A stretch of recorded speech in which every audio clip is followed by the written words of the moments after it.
Lesson 11.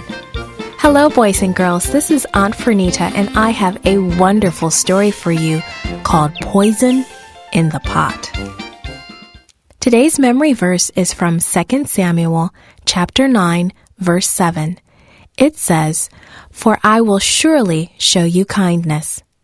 The message for today's story is God helps us see and supply others' needs. Do you ever complain about what's for supper? I hope not. But I think if you were a student at the school Elisha visited, you actually might have a good reason to complain about the stew. The students at Gilgal School of Prophets were excited. Elisha was coming to visit. Good things always happened when the prophet came. Elisha always had time to listen to them. He gave them good counsel and encouraged them in their studies.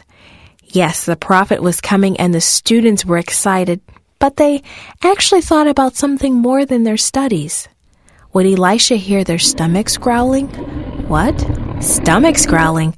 Yes, another drought in the land meant no rain, which meant little food growing, and that meant stomachs were growling with hunger. Everyone greeted Elisha excitedly.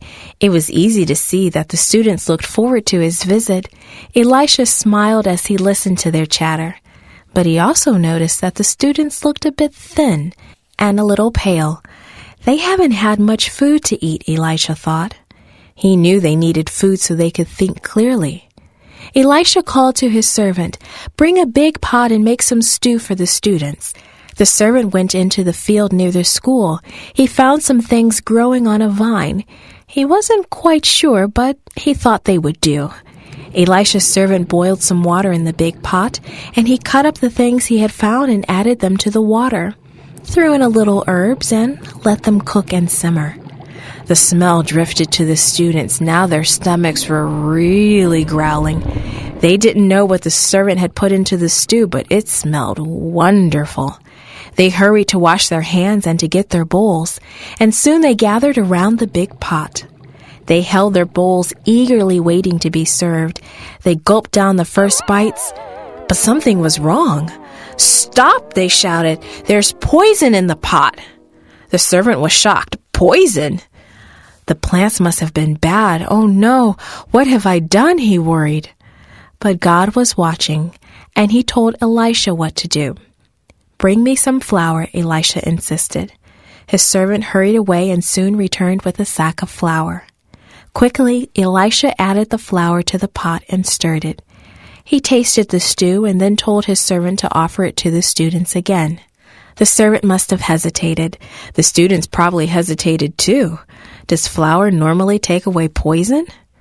No, but they trusted God, and they trusted God's servant Elisha. The stew tasted delicious.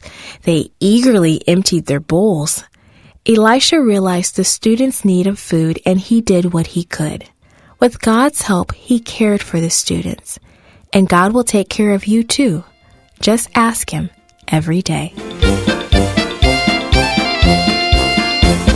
This podcast was brought to you by Studio El Piso and Gracelink.net. For more children's resources, please visit Gracelink.net.